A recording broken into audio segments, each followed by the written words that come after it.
इस साल के अंत में बिहार में होने वाले विधानसभा चुनाव को लेकर मची सुगबुगाहट के बीच एक ओर जहां हिंदुओं को एकजुट करने का मुद्दा बिहार की सियासत के केंद्र बिंदु में बना हुआ है, तो वहीं आरक्षण को लेकर भी यहां पर पूरी तरीके से बवाल मचा है।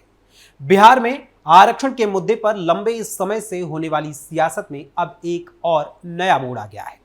एक ओर जहां बिहार विधानसभा के नेता प्रतिपक्ष व आरजेडी प्रमुख लालू प्रसाद यादव के लाडले तेजस्वी यादव आरक्षण के मुद्दे को लेकर बिहार में हो हंगामे से धरना प्रदर्शन तक उतर आए हैं, तो वहीं उनके इस पांसे को बिहार सरकार के उप मुख्यमंत्री व भाजपा नेता सम्राट चौधरी ने उल्टा ही कर दिया है।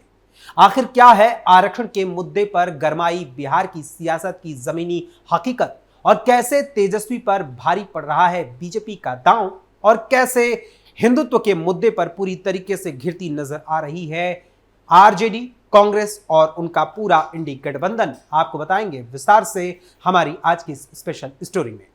नमस्कार, कैपिटल टीवी देख रहे हैं आप और मैं हूं आपके साथ अखिलेश पांडे।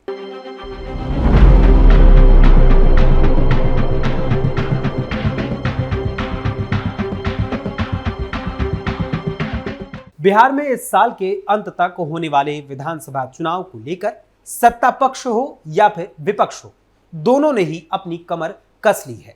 दोनों ही ओर से हर रोज नए नए घात प्रतिघात एक दूसरे पर किए जा रहे हैं। कभी हिंदू मुस्लिम, कभी बजट, कभी आरक्षण का मुद्दा, तो कभी अन्य मुद्दों पर दोनों ही ओर से शब्दों के बाण चलाए जा रहे हैं।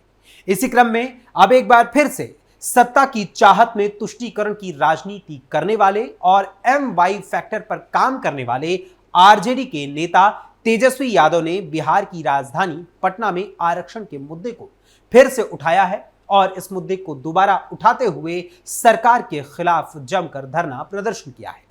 इस प्रदर्शन के दौरान तेजस्वी यादव ने हाथों में पोस्टर पकड़े हैं और पोस्टरों को लेकर यहां पर धरना प्रदर्शन करते हुए ये वीडियो सोशल मीडिया पर तेजस्वी यादव का तेजी से वायरल हो रहा है।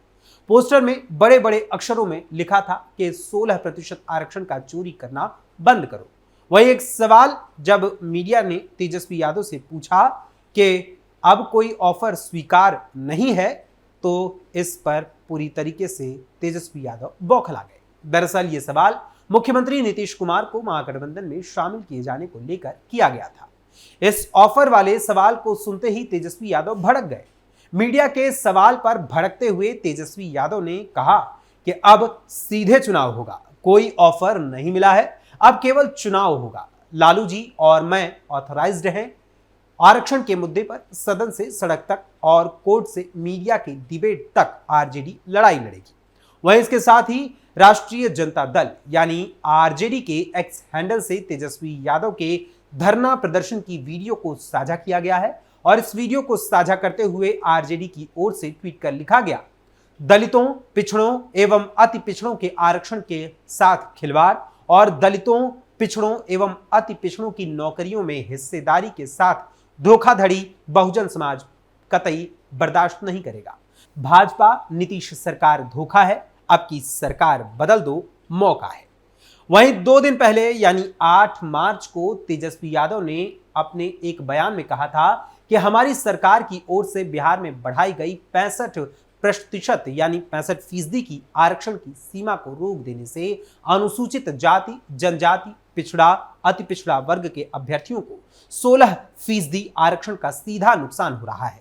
वहीं अपने धरना प्रदर्शन को लेकर 8 मार्च को ही तेजस्वी यादव ने सोशल मीडिया प्लेटफॉर्म X पर एक ट्वीट भी किया था और इस ट्वीट में उन्होंने लिखा था, मिलते हैं कल सुबह आरक्षण चोरों और नौकरी चोरों के विरुद्ध धरना प्रदर्शन में।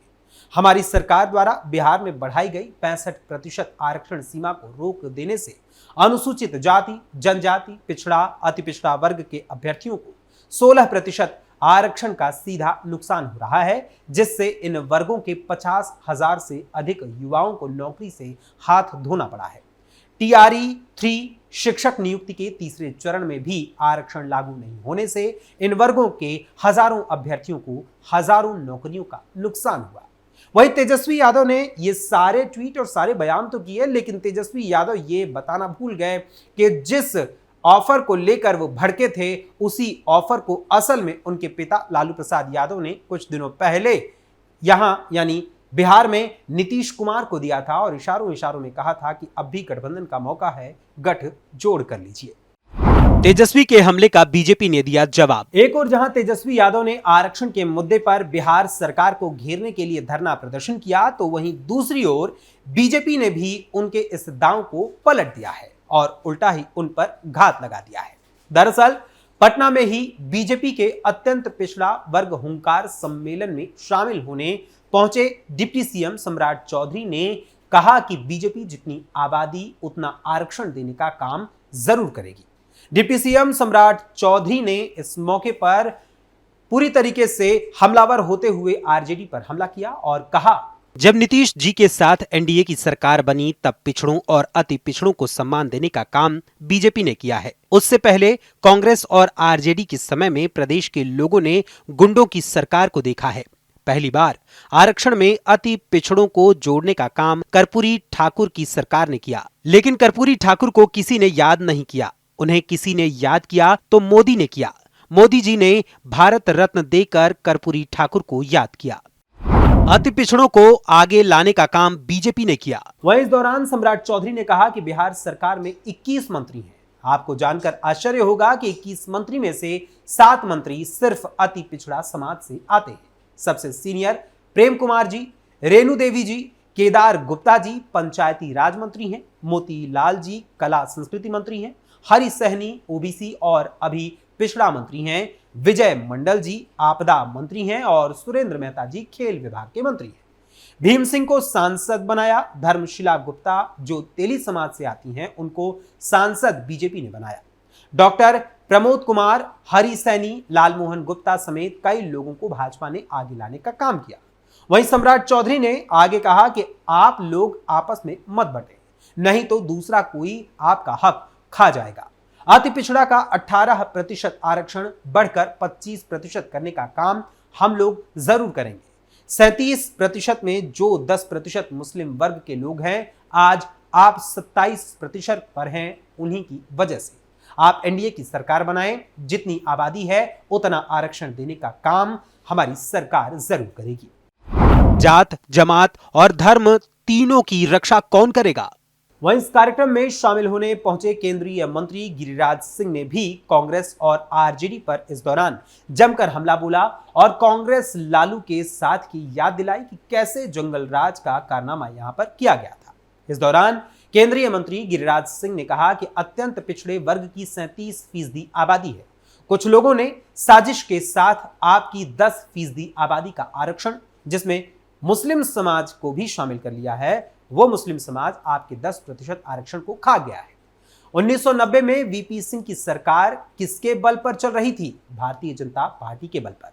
जिस कांग्रेस के साथ लालू यादव थे, उस कांग्रेस ने मंडल कमीशन को रद्दी की टोकरी में फेंक दिया था, लेकिन बीजेपी ने उसे लागू किया। धर्म को बचाने का काम भी आप ही करेंगे। धर्म तभी बचेगा जब जमात बचेगी, जमात तभी बचेगी जब जात बचेगी। जात, जमात और धर्म, इन तीनों की रक्षा कौन करेगा? ये आपको करना होगा। तेजस्वी यादव क्यों नहीं गए कुंभ? वहीं पटना में आयोजित किए गए इस कार्यक्रम में शिरकत करते हुए भाजपा के वरिष्ठ नेता व सांसद रविशंकर प्रसाद ने महाकुंभ के मुद्दे को लेकर भी आरजेडी और समाजवादी पार्टी पर करारा हमला बोला और जातीय आधार पर तुष्टीकरण की राजनीति करने पर भी पूरी तरीके से हमलावर होते हुए उन्होंने करारा प्रहार किया।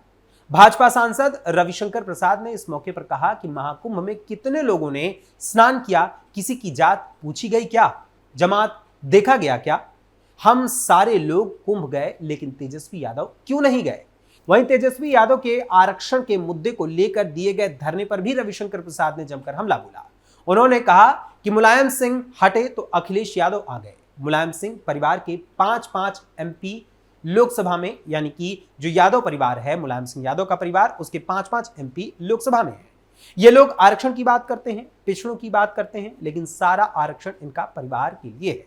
मुलायम सिंह जाएंगे तो अखिलेश बाबू बनेंगे और लालू जी हटेंगे चारा घोटाला में तो बेटा बनेगा। पिछड़ों, अति पिछड़ों का सम्मान कोई पार्टी करती है तो वो भारतीय जनता पार्टी करती है। इसके साथ ही इस आरजेडी की फूट डालने की सियासत पर हमला बोलते हुए डिप्टी सीएम विजय सिन्हा ने भी इस मौके पर कहा कि आरजेडी यानी राजद ने लोगों को लड़ाने, सामाजिक सौहार्द बिगाड़ने का काम किया है। अगड़ा हो या पिछड़ा हो या फिर दलित हो, सबको आगे बढ़ाने की जिम्मेदारी है। देश प्रधानमंत्री नरेंद्र मोदी जी का महामंत्र ग्रहण कर चुका है, सबका साथ सबका विकास का संकल्प ले चुका है। गौरतलब है कि इस साल बिहार में विधानसभा का चुनाव होने वाला है और ऐसे में सभी सियासी दल इस चुनाव की तैयारी में जुट गए हैं। एक ओर जहां तेजस्वी यादव और इंडी गठबंधन के नेता हिंदुओं को जातियों में बांटकर सत्ता की कुर्सी पाने की तैयारी में लगे हैं और मुस्लिम वोटर्स पर फोकस कर रहे हैं और तुष्टीकरण की सियासत खेल रहे हैं, तो वहीं दूसरी ओर बीजेपी सभी हिंदुओं पर फोकस करते हुए उन्हें एकजुट करते हुए बिहार में भगवा लहराने की तैयारी में है। कुछ समय पहले जहां तेजस्वी यादव के पिता लालू प्रसाद यादव नीतीश कुमार को अपने साथ आने का दबे तुपे शब्दों में ऑफर दे चुके थे और कभी कभी तो खुला ऑफर भी दे रहे थे, तो वहीं दाल गलती ना दिखाई देने पर अब तेजस्वी यादव पूरी तरीके से खिसियाए हुए नजर आ रहे हैं। फिलहाल बिहार विधानसभा चुनाव के होने वाले रण में किसकी तैयारी किस पर पड़ेगी भारी, ये तो बिहार की जनता आगामी विधानसभा चुनाव में अपने वोटों के जरिए ही तय करेगी। लेकिन फिलहाल जिस तरीके से तेजस्वी यादव हिंदुओं का वोट पाने के लिए आरक्षण की गुगली खेल रहे हैं और विभिन्न जातियों को साधने के लिए आरक्षण के मुद्दे को जानबूझकर भुनाने की तैयारी में लगे हैं और खुद को हिंदुओं के महामेला महाकुंभ से भी उन्होंने दूर रखा था, ऐसे में बिहार के साथ साथ देश की जनता ऐसे तुष्टीकरण की सियासत करने वाले नेताओं के बारे में क्या सोचती है, हमें अपने विचार अपने कमेंट्स के माध्यम से जरूर बताइएगा। फिलहाल अभी के लिए इस स्पेशल स्टोरी में बस इतना ही।